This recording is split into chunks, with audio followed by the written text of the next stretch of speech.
Welcome to today's interview on Brighteon.com. I'm Mike Adams, the founder of Brighteon Free Speech Network, and my company has been named in various documents by the federal government. This came out in numerous lawsuits. In fact, Schmidt, the Attorney General of Missouri, with the Gateway Pundit and other plaintiffs, filed a lawsuit against various agencies of the federal government. And in discovery, it turns out that my own organization is named to be targeted by the government for defamation, deplatforming, blacklisting, financial blacklisting, and so much more. Our government, by abusing its power and reach, has been turned into a weapon against we the people. And our guest today is an attorney with an organization called Targeted Justice, and the website is targetedjustice.com. Her name is Ana Toledo, and she joins us today because she and her organization have filed an historic lawsuit to try to reel in these broad, dangerous overreaches by what I would consider to be a rogue federal government that is weaponized against the people. Ana, welcome to the show. It's great to have you on today.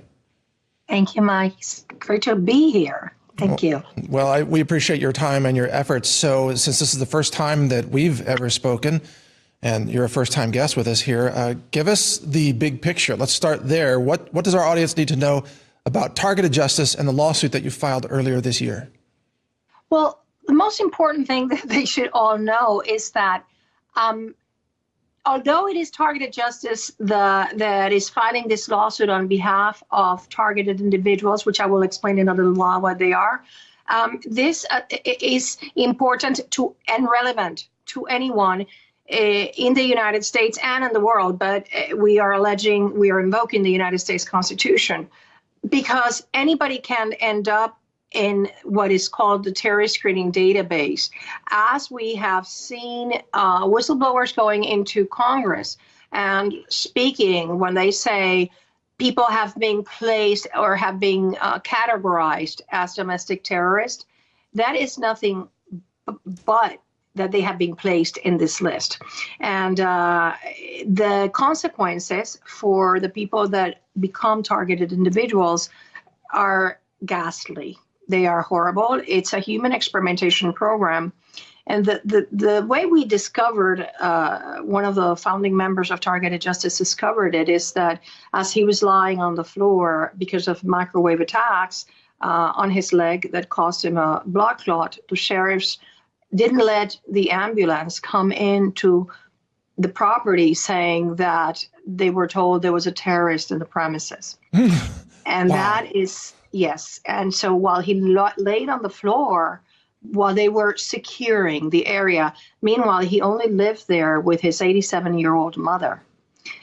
And he almost lost his life because that's when he found out that the relationship between being a targeted individual and being on the list. So wait a second. So the federal government can, without any due process or rule of law, they can place you on a targeted terrorist list. And once you're on this list, you can be denied basic public services, such as what you just described, ambulance services, potentially medical services, 911 response services, or medical or perhaps even financial services, right? And we've experienced financial deplatforming ourselves, and solely because of our viewpoints, right? So essentially they're saying you're a terrorist if you have viewpoints that do not align with the lies of the current administration. That's where we are. That is correct. You got it completely. It's, we hadn't talked before, but you totally got it. And here's the thing, like the whistleblowers have been saying that there's a pressure to categorize people as domestic terrorists. It's not just getting, with banks and getting negative effects and bad treatment by businesses, but targeted individuals that are in the in the category 3 prong, because there's 2 categories. There's a category 4, which we believe it's like, yeah, you get microwave with directed energy weapons, and you get what it's called organized stalking, that maybe, you leave your car in the valet parking, and when you come back, the key is broken, or you just get your tire slashed out of nowhere, things like that. But then there's the category 3, which are the ones that have really terrible physical attacks. Most of the targeted individuals are on category 4, and some of them don't even know that they are targeted. Some of them might feel like, if you wake up in the morning and you're like, oh God, I'm getting old too fast. It's not that you're getting old, it's that you're getting microwaved it's the use of cell towers. 90% of the microwave attacks come through cell towers. And so the way we have an affidavit on the record from an FBI representative that says that there is the terrorist screening database, which is only supposed to be comprised of known and suspected terrorists, with the reasonable grounds, legal criteria is reasonable grounds to do so. But then there are other categories, as admitted by a former terrorist screening center deputy director, Mr. Timothy Groh. He admitted that there are people in that list that don't constitute a terrorist threat or a threat to national security, and they are not screened as such as when they travel. That is why none of my 18 plaintiffs, when they get on a plane, they don't get screened, so they never found out, like the people in the categories 1 and 2. 1 is no terrorist, and the instruction of the FBI is arrest them if you come in contact with them. 2 is a suspected terrorist, and those are the ones that are subjected to hours of screening before boarding a plane. And then there's 3 and 4, which is where most targeted individuals are. So you travel and you're like, well, I can't be categorized as a terrorist because, I can go through and there's no problem with it. But that's not true. That Mr. Groh admitted that, there's people there that don't have ties to terrorism, but they're there for other reasons. Right, other reasons, which could include just making a campaign donation to Donald Trump, for example. Exactly. I want to bring your attention to something else too, Ana. On my screen here is a PubMed article about a chemical called diethylnitrosamine, or DEN. This is a chemical that's used to induce carcinogenic liver injury in mice. This chemical is actually used by laboratory researchers to give mice rapid onset liver cancer or pancreatic cancer so that they can test cancer treatments on mice. But it has come to my attention now that this chemical is being used as a contact poison against targeted individuals, so that we actually have government agents that are trying to find out where people are, time and place, public speaking event, travel through an airport, even their home or the handle of their car door or what have you. And they're applying this chemical, DEN, diethylnitrosamine, so that the targeted person absorbs this chemical, and then they die from liver cancer or pancreatic cancer within a few months, and they are never the wiser of what happened. So this is like a 6-month assassination chemical. Have you ever heard of this or anything like this that's being used against individuals? Well, I can tell you that, not this in particular, okay? But I can tell you that I know targeted individuals get slow poisoning. Many of us don't go out to eat. Or if we do it like in a buffet style place where nobody can put venom, poisons in our food. And that to me is the sad part about it is that the government officials, the rogue people carrying out this human experimentation program, go out and tell these people, this is a terrorist. You're doing something good. You're being a patriot because this is a terrorist. And you're saying that they would say that to the cook crew, the chef crew, to cooperate with the poisoning of a dish. Well, I can tell you I have been poisoned on at least 2 occasions. And I just, because within 2 hours of being in the place, I have like this full cold or flu or, and it's, so you just stay away from that. I have one of my plaintiffs, she had to, after having lunch in a place, she had to stop her car, just to throw up because she got sick like that. So we have to be very careful with that because there is slow poisoning going on because the key to this program is plausible deniability. So that anybody denouncing this kind of thing sounds like crazy or conspiracy theorist. However, when you have a sworn statement from a person saying that the people that are not terrorists that are included in this list are placed in there for secret criteria. Right. Yes. Anything they want to make up, right? Well, now they're invoking national security, even though targeted individuals, as admitted by Mr. Crow, do not represent a terrorist threat. There is this secret criteria that they are now alleging if the court orders disclosure, it would interfere with national security. And that is nothing but an excuse to not have us uncover the truth of this humane experimentation program, which I can tell you, the ultimate goal is to get people to take their own lives. When they jump you to the category 3, the organized stalking and the torture is very severe. There's from microwave burns to hallucinatory, an auditory effect called voice to skull. 66% of targeted individuals get it. And this is a patented technique that is created through the use of microwave beams. We're familiar with this. We've covered this editorially, and you're right. People actually hear it audibly inside their skull.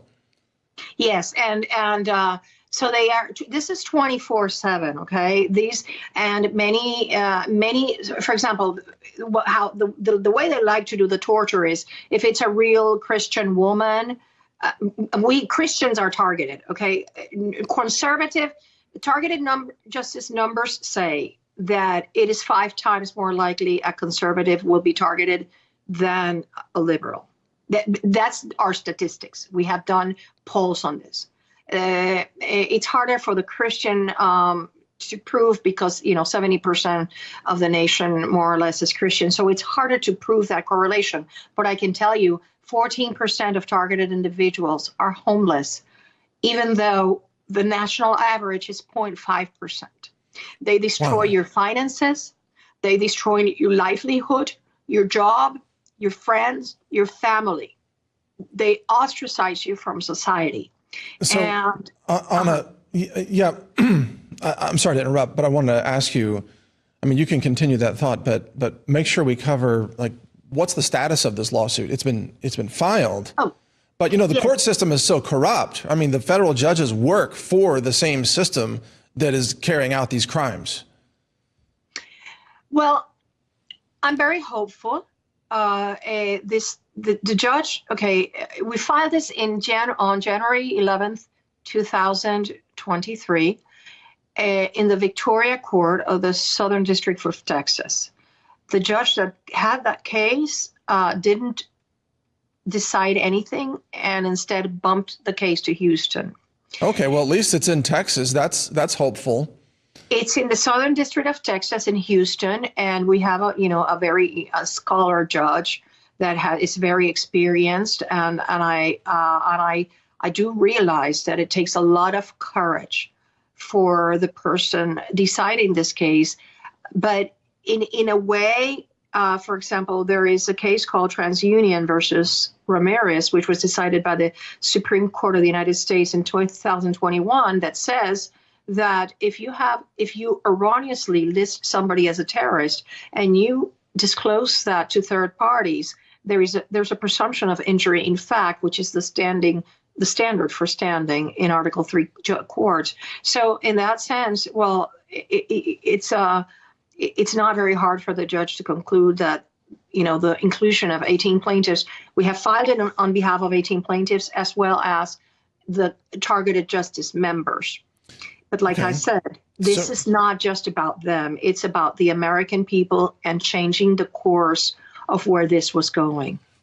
That's outstanding. And by the way, this is one lawsuit of many lawsuits that are attempting to expose the overreach, the abuse of power by various federal agencies, including the FBI, DOJ, and so on, EPA for that matter, ATF.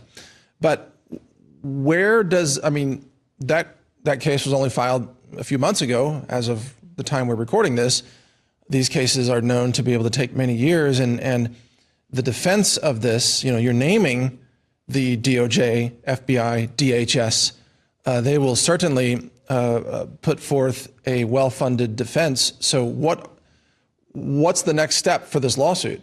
Well, right now, I already filed my opposition to the motion to dismiss because we sued them in their official capacity and in their individual capacities.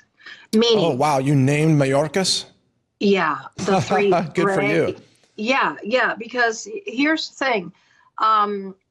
The official capacity, one of the things that, for example, is an egregious violation of their official duties is to knowingly include and or maintain innocent civilians in a terrorist list.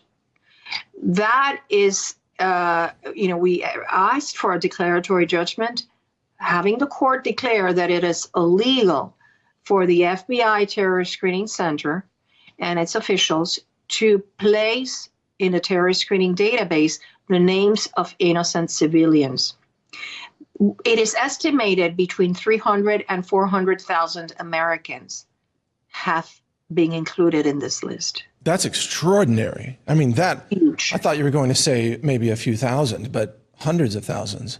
Hundreds of thousands. Many of them don't know it. Many of them say, oh, I just had bad luck. Oh, because the microwaving is done at night when they're sleeping. It's very slight. You got a flat tire or your microwave broke down, things like that are plausibly deniable that they were caused by microwave weapons.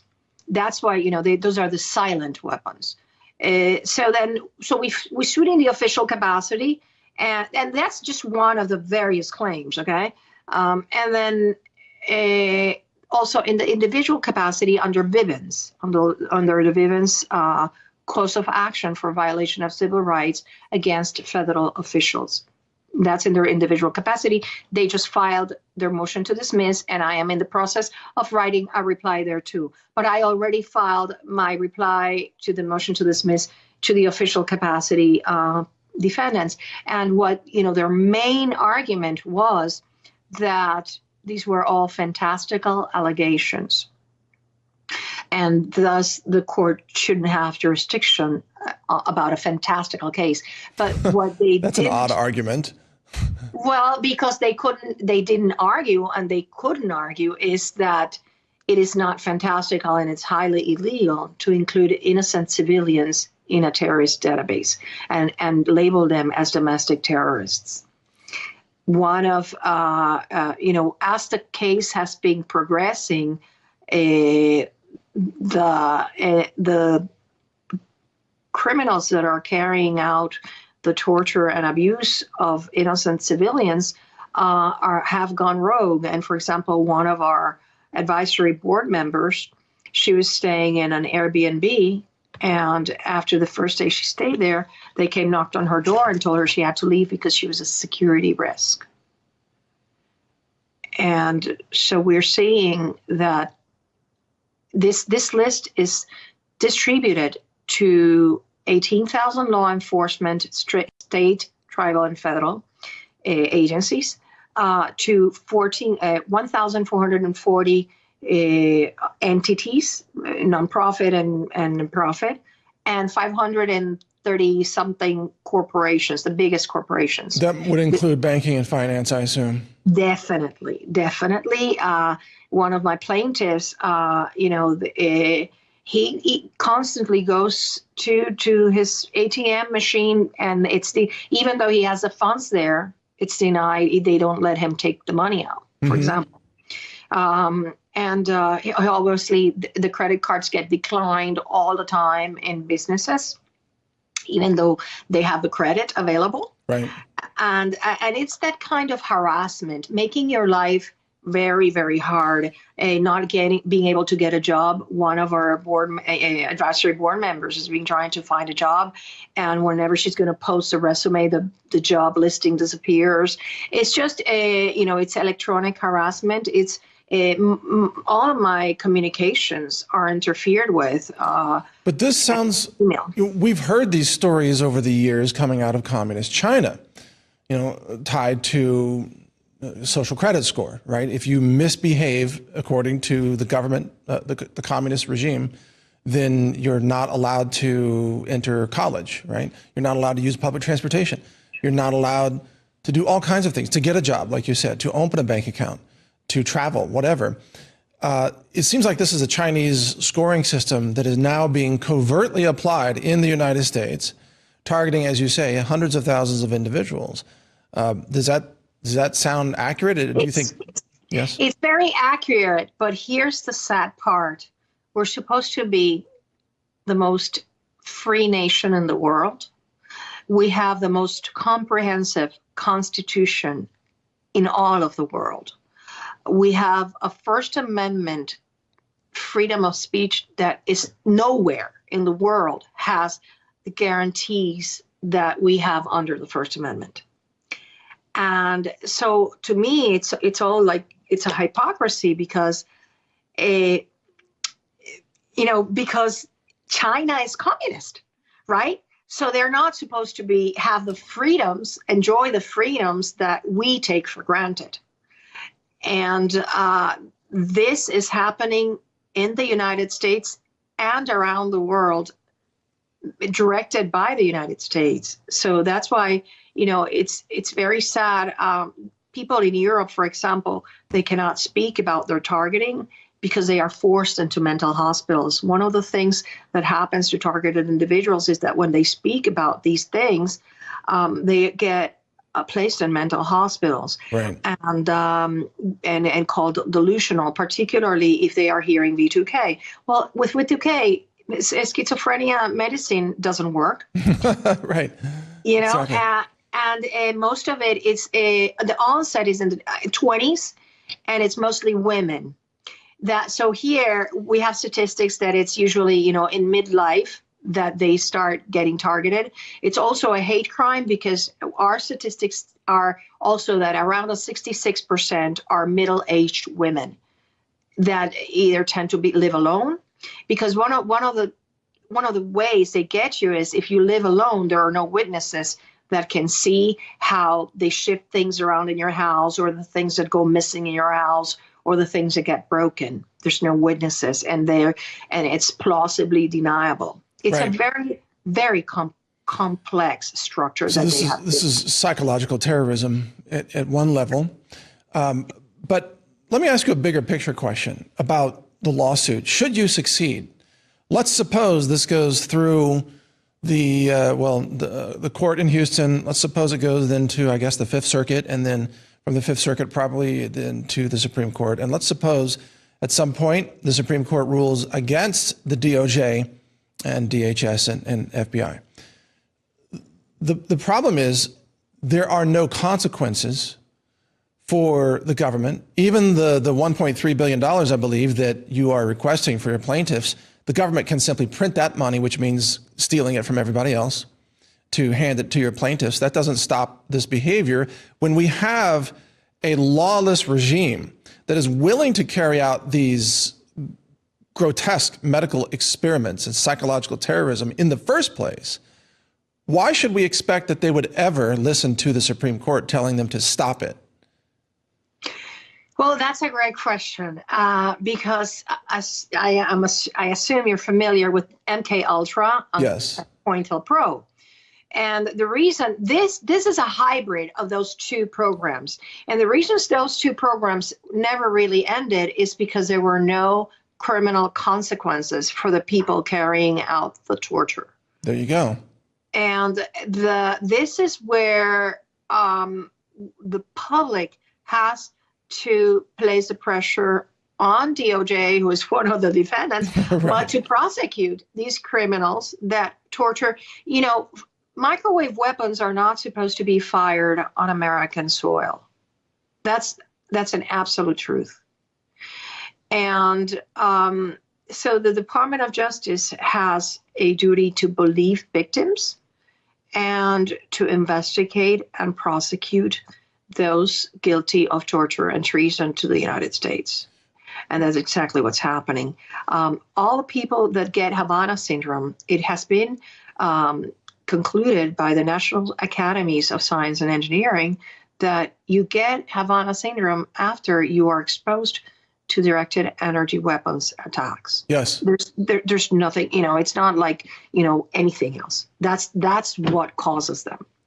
And one of the plaintiffs in our lawsuit, Dr. Lambert, he's a civilian with Havana syndrome, diagnosed by Dr. Hoffer in Florida. So let me ask you a technical question, if I can. Yes. So 5G technology is directional. That the antenna, which uses, I believe, the phase array micro antenna lattice or array, can direct narrowly focused beams of energy to specific targets, which would typically be your mobile phone, right? But if you hold your phone near you, they know where you are, and if you're moving around with your phone, they know where you're moving around. Is it your knowledge that 5G towers are being used as one of the electromagnetic weapon systems that can target specific individuals? Yes, but let me divide the answer here. Okay. Yes, the short answer is yes. 90%. We estimate 90% of the attacks carried out, the microwave attacks that are being carried out against the population. It's carried out through cell towers. There is a microchip that was patented by the Ericsson company, and I think it's being manufactured by 8 companies. And that is the one that allows for the production of the microwave beams from weaponized towers. The key here is weaponized towers. Not all cell towers are weaponized to produce microwave beams. Okay. That's number one. However, they don't need your phone to track you. We are all, if you look at the targeted justice, we're all being tracked in the top of our heads, through the top of our heads, through satellites. We are being tracked, every single human being on Earth. And so you don't need, that's why targeted individuals, they can leave their phones and computers behind, move somewhere else, they will find them. Well, how are satellites tracking people from what their heads look like? From orbit. It's from the top. Okay, now that you're entering the realm of the technical, and for that you would need to talk to Richard Lighthouse. But I urge you to look. There's a pretty clear diagram on the Targeted Justice webpage that explains how it works. I'm not, he's a rocket scientist, and he has a master's in mechanics, and he's the one that discovered that not only the attacks, but the V2K is carried out 90% of it through the cell towers, weaponized cell towers. So I have to make it, a point here, and it is that's the technology also used for mind control of the population. That is something that we're going to be looking into later, because 1/3 of the population is highly suggestible. And the reason you're not. Yeah. I'm surprised. I mean, I think the number is much higher than that. Based on what I've seen. The subliminal messaging is being carried out through these cell towers. And, and that is something that, in my opinion, it's a violation of the Fourth Amendment, because it's an invasion of your brain, of your mind. Clearly. Without your permission. Let me ask you another technical question. If you don't know the answer, that's okay. But the weaponized 5G towers that you mentioned, I'm curious about their effective range for that, because for normal 5G communications, the range of those towers is quite limited, a few hundred meters, as I understand it, which is why they have to have so many. But for the weaponized broadcast, I believe it's 5 miles. I have been talking, with Richard Lighthouse about it, and I believe that 5 miles is, is a safe range for these weaponized ones. And you can tell they're weaponized because, for example, they have an emergency generator that is like 100 kilos. You don't need that for a regular cell tower, but you do if you are producing microwave beams.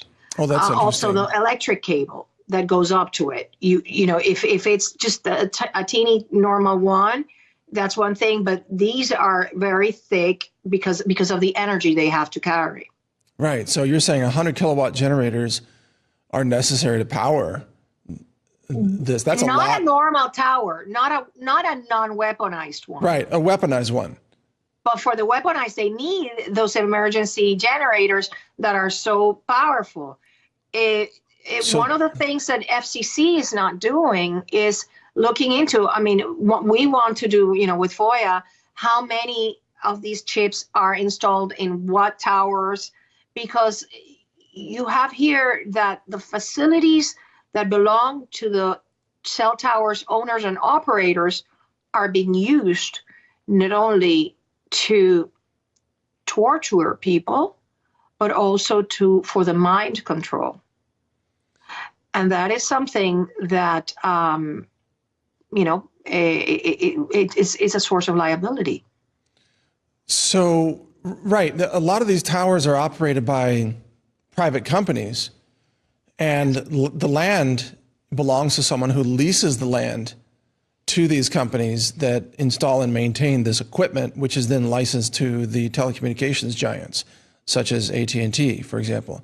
So it seems like, you're an attorney, but it seems like every party in this chain may have some liability, even if they weren't aware of what was going on. Still, even their land or their tower is being used as a weapon of mass destruction.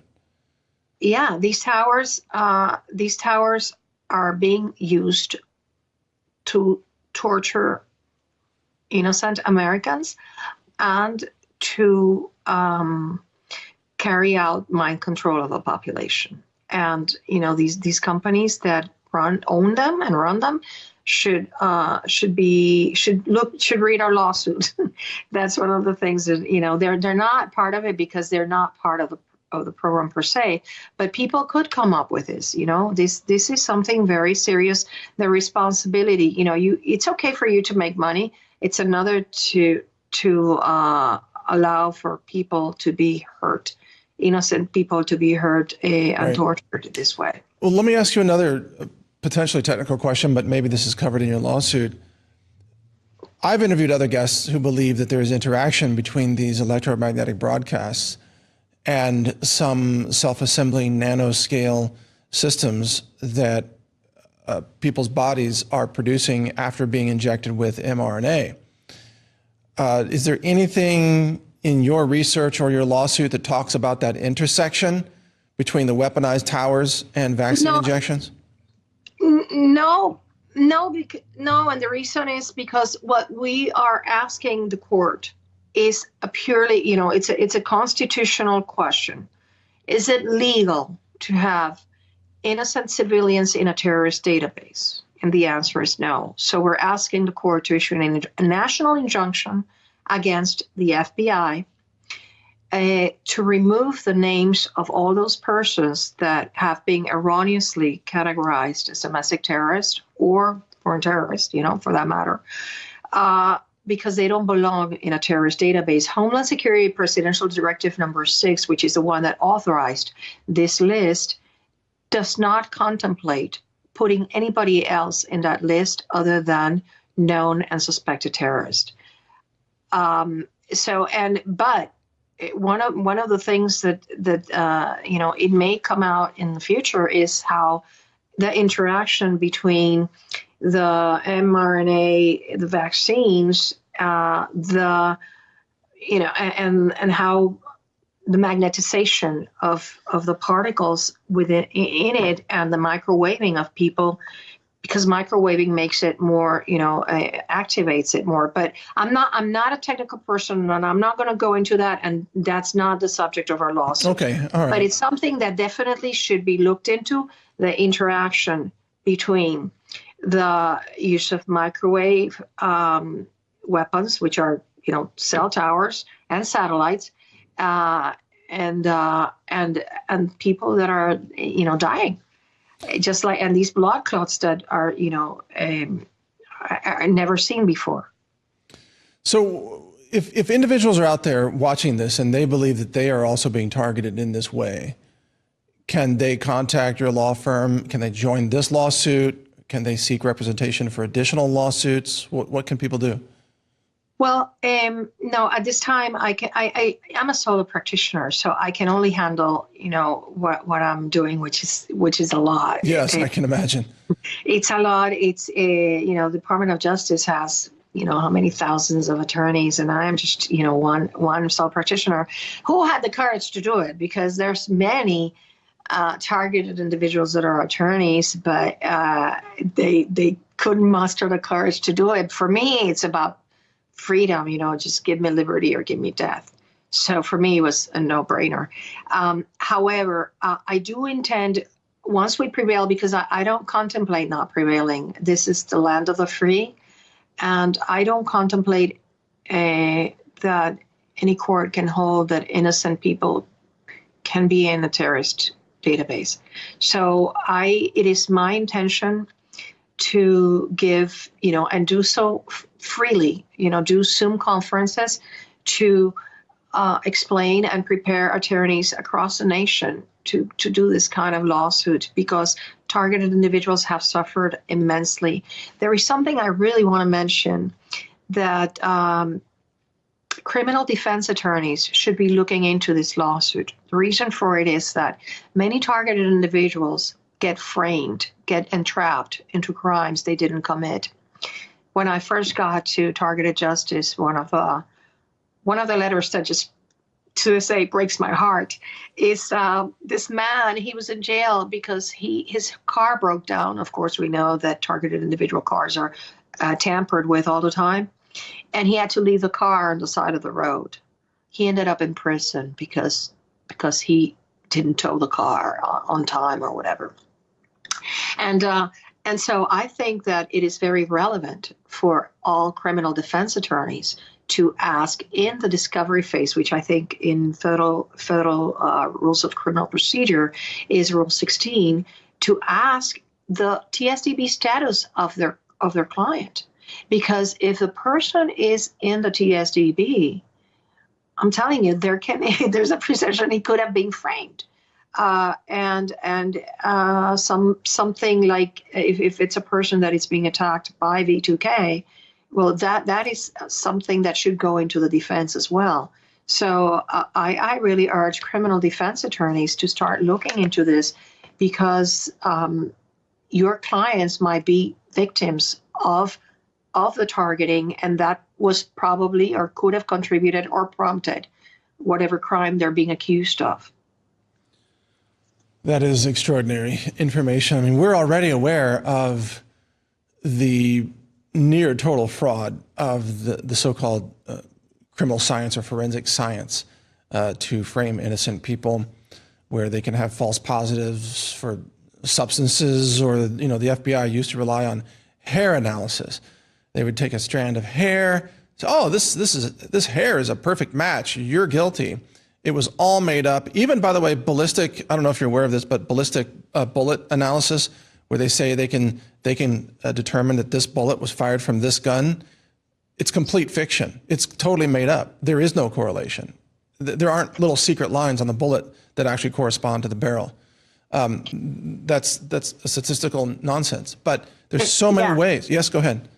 Sorry, just last week, a TI was framed into, drug tested at work, and he was fired because it was positive, and he swears he wasn't taking any drugs. This is the kind of thing, it's like when you put your livelihood on the hands of third parties that are controlled by these entities, these persons, these, people that engage in the malfeasance, you are bound to lose. For many years, I didn't know I was targeted. I just thought that was the deck of cards I was dealt, and I was very innocent, and I was thought the best of people. Little did I know is they infiltrate the way they do it and that's what people have to be very careful. They infiltrate your circle of friends to gather information on you in order to then be able to do, like a war, like an attack, to know most of the information about you and who are your support groups, etc., so that they can discount them and you don't have them when you need them. That's part of their tactic. Wow, that's like social engineering warfare. It's a Stasi. It's like a German Stasi. Exactly. It's copied from that. This program is a mixture, like I told you, MK Ultra, Stasi, and COINTELPRO. It's a mixture of that. It's extraordinary, too, that to someone who has never been targeted in this way, listening to you, they would think, oh, this is crazy. This sounds all made up. It sounds like science fiction. Sounds like you've been watching, too many Hollywood movies starring Matt Damon, let's say. But in truth, this is all real. This is all happening, and it has happened in other regimes. The Stalinist regime, for example, the Stasi you mentioned.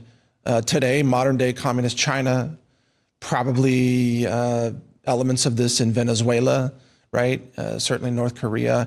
So this is not science fiction. This is state-of-the-art science that's being used by an oppressive regime to destroy all dissent. Would you agree with that? I totally agree. And here's the thing. They got greedy. They got arrogant and greedy because by adding more people, it has come out in the congressional hearings that FBI agents got a financial bonus for including more people in the lists. And one of the agents testified how, I don't know if he did it in an interview or testified in Congress, how they were pressuring him to place in the list this young woman who was clearly mentally ill and spent a lot of time playing video games and in chat rooms and things like that. And he was like, no, she's mentally ill. He's like, no, let's do an ISIS case on her. It is mathematically implausible for so many people to be telling the same story and for it to be a conspiracy theory and for them to be in the TSTB.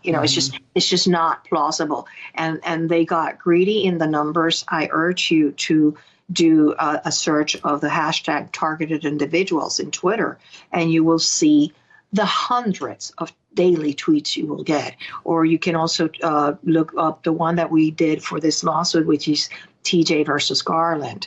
And hundreds of tweets will come up, because if it was made up, you wouldn't have so many people denouncing the same things.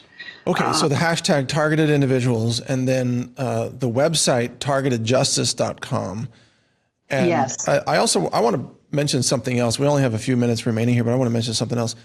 After 9/11, right? So 2001, and then the enhancement of the Patriot Act was ready to go. The under the first Bush presidency, again, former CIA spook, former head of the CIA, it was then pushed out that, we need all these secret powers to monitor Muslims and Middle Eastern ethnic people, right? And I remember at that time watching most of America cheer that. They cheered, yes, infiltrate the mosques, spy on people from the Middle East. They might be terrorists. I remember watching that in horror, by the way, even back in 2001, or that actually bled into 2002.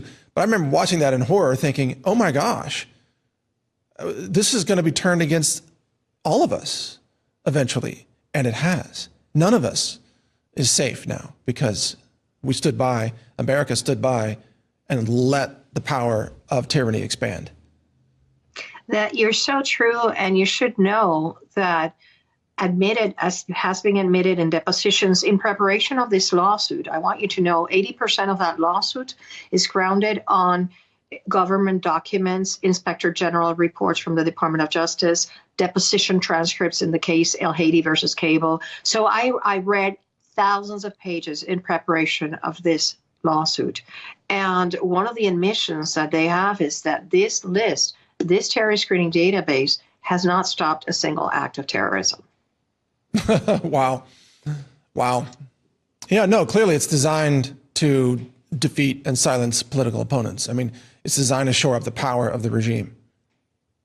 Yes, it's a very dangerous weapon. And, you know, fine, there's 300 to 400,000 targeted individuals. But the problem is tomorrow it could be you. Tomorrow it could be, you know, just if we have some of our clients are people that came out of a bad divorce. The pictures, when you see the pictures there, that you see the woman with the burns, she came out of a really bad divorce, and her husband placed her in the list. This is just, you know, a suburban wife. She had, you know, and we have a couple of them that are like that. If you just have the right connections, one of the whistleblowers stated for the record in Congress that it is very wrong for average Americans to be able to call the most powerful law enforcement agency in the world and denounce that someone is a domestic terror, a suspected terrorist. And that's exactly what is happening. Right. They are letting people, for having vendettas with others or because they think differently, to call the FBI and nominate them privately as domestic terrorists. Yeah, I mean, it's a giant snitch situation. And yet the real criminals, in my opinion, are running free. For example, I've said here on this show, Alejandro Mayorkas, I believe, is the greatest human trafficker, or the most horrific human trafficker in America right now. He's allowing this human trafficking and weapons trafficking and drug trafficking into the United States. Why isn't he being investigated as being complicit with all of those crimes taking place every day? He's actually involved in funding those channels of transport to carry out these acts of great human suffering. And yet he goes free. In the complaint, the reason we brought him as a defendant in the complaint is because the DHS and his anti-terrorist director, Mr. Weinstein, DHS controls the fusion centers. I don't know if you've heard about the infamous fusion centers. Of course we have, yes. Well, that's from where the Stasi is organized. And they just, you know, throw these people, vigilantes on the street, to pretty much go after targeted individuals and make their life miserable with the organized stalking and the psychological operations. Yep. And this is carried out from the fusion centers, and that's alleged in the complaint. So, you know, it obviously that's what we have to do, is carry out discovery. But these fusion centers are not, they don't even have a statutory authority. They just popped out of nowhere without a congressional authority. The Brennan Center for Justice has been very critical. They have done thorough studies about it. And I don't know why Congress is not looking into these fusion centers that carry out a lot of the abuse that targeted individuals are subjected to. This is the weaponization. The biggest weaponization of government is this, because it involves a state and federal law enforcement in these fusion centers, and it also involves the use of directed energy weapons against American citizens and legal residents. And that is just, you know, outrageously illegal. And it is the quintessential example of the weaponization of government. Well, Ana, this has been fascinating and horrifying at the same time. I'm prayerful that your efforts will succeed, and I want to alert our audience to help spread the word about what you're doing with this interview, and also your website, targetedjustice.com. Any final thoughts you want to leave our audience with today as we wrap this up? No, I really thank you for the opportunity, because you just hit, the nail on the head. What we ask is for people to spread the word, because I know it sounds fantastical. I know it sounds implausible, but it is very real. And many people have lost so many years of their lives undergoing this torture, so much of their health. And it's just un-American, and it's just so outrageous that many people don't want to believe it happens. So if you can please share, if you can please create awareness about it, it would help us in making it stop, because what we want is for Congress to defund this atrocious program. This program runs with federal taxpayer money. Yeah, these are government atrocities against innocent people. Yes, I mean, and Congress has got to stop the funding of this program. Yeah, because it's the funding of torture. Well, and I mean, we're out of time, but I will say that the funding it's a result of central bank fiat currency money printing. So as long as there is money printing and central banks, there will always be evil in government, because it can always print more money to pay for more evil and hire more people and pay off and bribe people. So we have to end money printing as well, but that's a different program. I just want to thank you, Ana, for joining me today. It's been truly fascinating, and we wish you safety and courage in your continued efforts. Thank you. Thank you so much. All right. Thank you. And thank you for watching. I'm Mike Adams, the founder of Brighteon.com, and I am targeted in various ways, by the way, and my organizations have been targeted. But thanks to your support and your efforts, we are still on the air, telling the truth and interviewing guests like Ana Toledo here today, who is telling the truth and trying to stop these crimes against humanity that are being waged by our own governments against us. Thank you for watching today, and be sure to check out more interviews and videos on Brighteon.com, the free speech video network that we built so that we could have these conversations without censorship. Thank you so much. God bless America. Take care, everybody. Today's interview is